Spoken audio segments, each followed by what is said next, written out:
Welcome to the deep dive. Our mission, as always, is to cut through all that information noise. We take these really dense, detailed sources and boil them down into insights you can actually use, not just a summary. Yeah, exactly. And today's material, it's this incredibly intense real-world story. It follows a man, Jack Mitchell, from, you know, ignoring a pretty minor symptom Mm. all the way to facing this life-altering, really aggressive cancer diagnosis. Right. It's a powerful narrative. Definitely. And it teaches some critical lessons about paying attention to your health, the psychology behind denial, and just the harsh reality of how fast things can escalate with certain diseases. So we're not just recounting his story here. We're really aiming to unpack the whole timeline.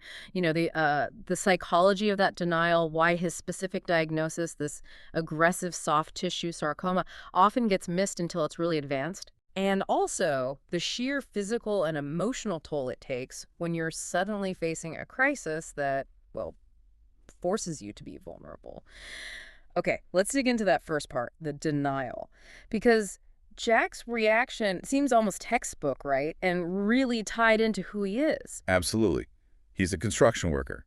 His whole identity is built around being tough, pushing through pain. And the sources say the symptoms started small, like an itch. Yeah, just an itch between his shoulder blades. Then it became like a pebble, maybe a marble later on. But he ignored it. Right. And this is where that denial gets so dangerous.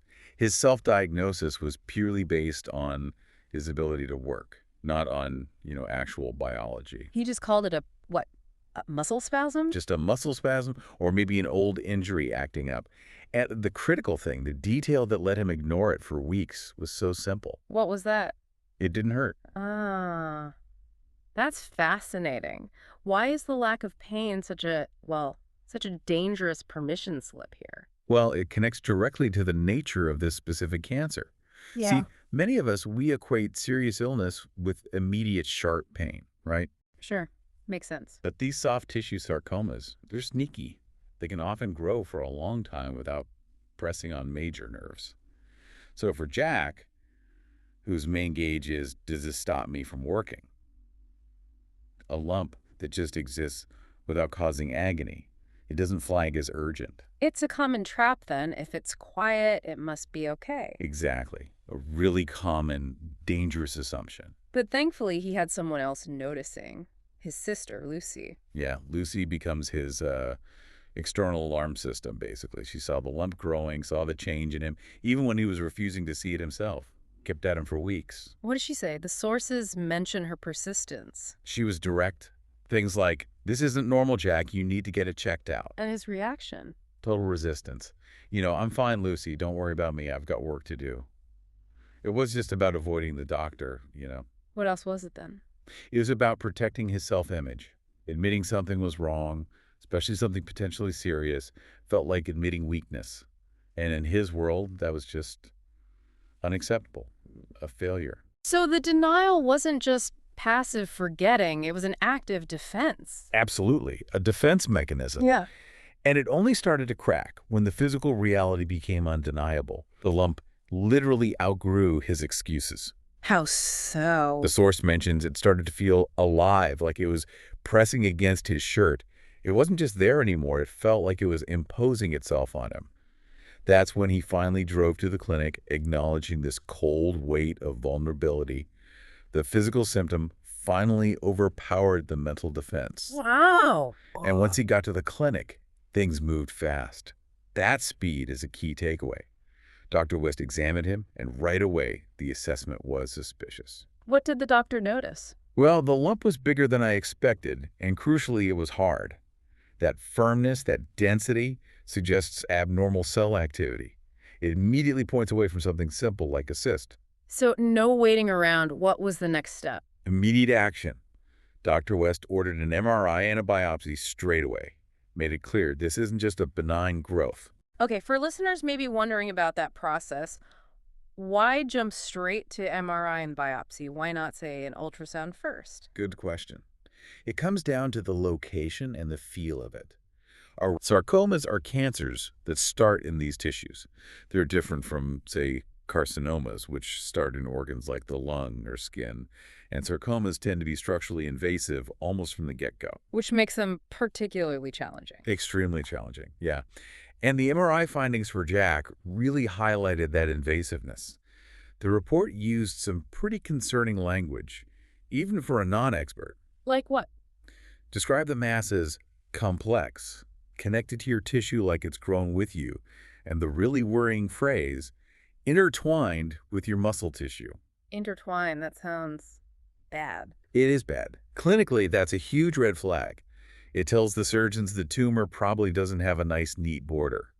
It's likely sending out these little finger-like extensions, merging right into Jack's healthy muscle. Meaning it's hard to remove cleanly. Exactly. Getting clear surgical margins, removing all the cancer without taking huge amounts of functional tissue becomes incredibly difficult. That invasiveness is why Dr. West had to be so direct. It was confirmed as aggressive and growing quickly. It needed immediate, major action. Right, and that invasive nature dictates the treatment, doesn't it? The oncologist, Dr. Patel, comes in, and the plan isn't just surgery. No, surgery alone would be too risky with that kind of intertwining. So they went with what's called a neoadjuvant approach. Which means? It means hitting it hard before surgery. A rigorous combination. Chemotherapy first, then radiation, and then potentially surgery.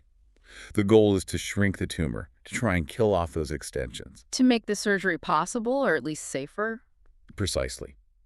But the cost of that chemo and radiation, especially for someone like Jack, whose whole life and identity revolved around physical strength, it was devastating. That core part of him, the physical capability that fueled his denial, was just completely dismantled by the treatment. Utterly eroded. The sources list the side effects. Severe nausea, overwhelming fatigue, these deep aching muscles. And he tried to keep working. He tried. He tried to hold on to that old self. But the reality was brutal. He couldn't even lift a simple beam on a site without getting dizzy, just wiped out. His body, the one he always relied on, felt heavy, exhausted. And this isn't just about feeling weak. It's a fundamental identity crisis triggered by the physical breakdown. Which led to him pulling away, isolating himself. Yeah, exactly. He became, as the source says, a shell of the person he used to be. Started pushing people away, especially Lucy. He apparently hated the idea of being the one who needed help. That must have been so hard for him. His whole value system was based on independence. Right. And now needing help felt like failing all over again. It's a profound psychological defense, isn't it? If I shut everyone out, I don't have to confront my own dependency. He was building emotional walls because the physical ones had crumbled. Well put, yeah. And the story makes it clear that real recovery, or at least coping, couldn't start until those emotional walls started to come down. And Lucy was key again. Absolutely. She was the constant. She handled appointments, insurance, all the logistics. But more than that, she just refused to let him stay isolated. She kept showing up, offering that unwavering emotional support. It's interesting, this shift in what strength means in the story.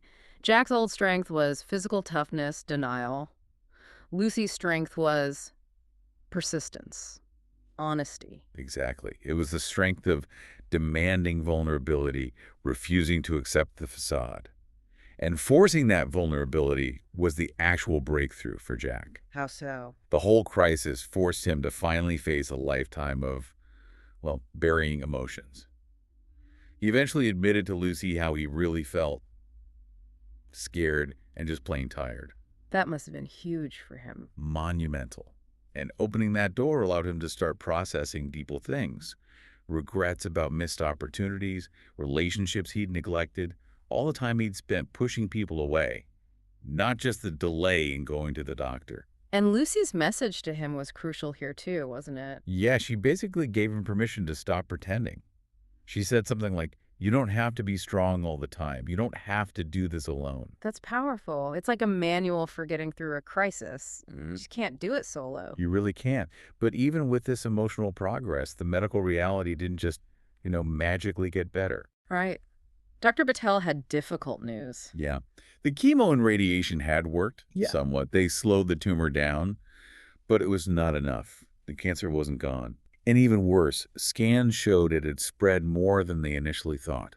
Oh, So no. Dr. Patel had to talk about the next steps, mentioning the possibility of more aggressive treatments, experimental options, just sheer uncertainty. And how did Jack take that? That feels like a moment where everything could just collapse again.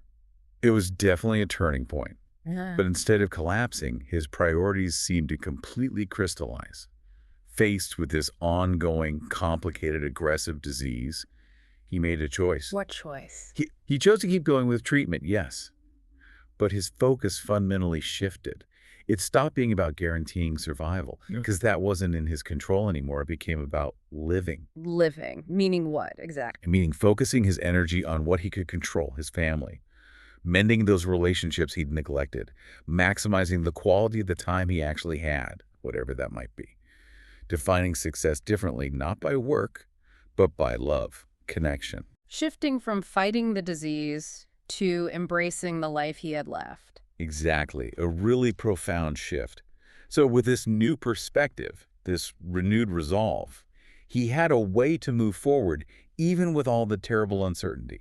He started using resources, Lucy suggested, like support groups. Yeah, he started leaning into those, trusting the medical process again. Even though the path ahead was completely unclear, he was sort of mentally bracing himself for whatever the next aggressive step might be. Which leads us right to the very end of the source material we have. It just stops. It does. It cuts off right at this moment of preparedness. Jack's in the hospital room, mentally getting ready for potentially more experimental treatment, having finally accepted the physical cost and the need for vulnerability. I never. And then Lucy comes into the room. But the look on her face, according to the narrative, isn't one of supportive relief. It's described as clear concern. Oh. And the very last line we have is Lucy saying, "Jack, I think we need to talk. There's something you need to know." Wow. A cliffhanger? A sudden complication. Unexpected news from the labs. Maybe a change in treatment options. We don't know. The story just ends there, which in a way feels very true to life when dealing with aggressive cancer, doesn't it? Yeah, it's rarely a neat ending. It's often an ongoing saga with unexpected turns. Exactly. It underscores the relentless nature of managing a crisis like this. Hashtag tag outro. So, Jack Mitchell's story. From dismissing that initial muscle spasm to finally facing the reality of an aggressive sarcoma. It's just such a stark lesson, isn't it, about the incredibly high cost of denial and delay. It really is. He spent critical weeks fighting the truth before he could even begin fighting the actual cancer. And the power of that external perspective seems crucial here. Absolutely. Jack needed Lucy. For these kinds of silent, tricky health issues like soft tissue sarcoma, often it's the other person, the one who sees the change, who keeps pushing, that finally overrides the patient's own denial. That external vigilance can be life-saving. So Jack's initial justification was the absence of pain. If it didn't hurt, it wasn't real. The lesson seems clear. If something in your body is persistent, growing, changing, demanding your attention somehow, you just can't afford to dismiss it, regardless of whether it's comfortable or not. You really can't. Which leads to our final thought for you, the listener. Jack dismissed his lump as just a muscle spasm. What silent, persistent discomfort in your life, physical, maybe even emotional, are you currently brushing off with a similar excuse? And what critical intervention, what important conversation might you be delaying because of it? Something to definitely think about long after this deep dive is over.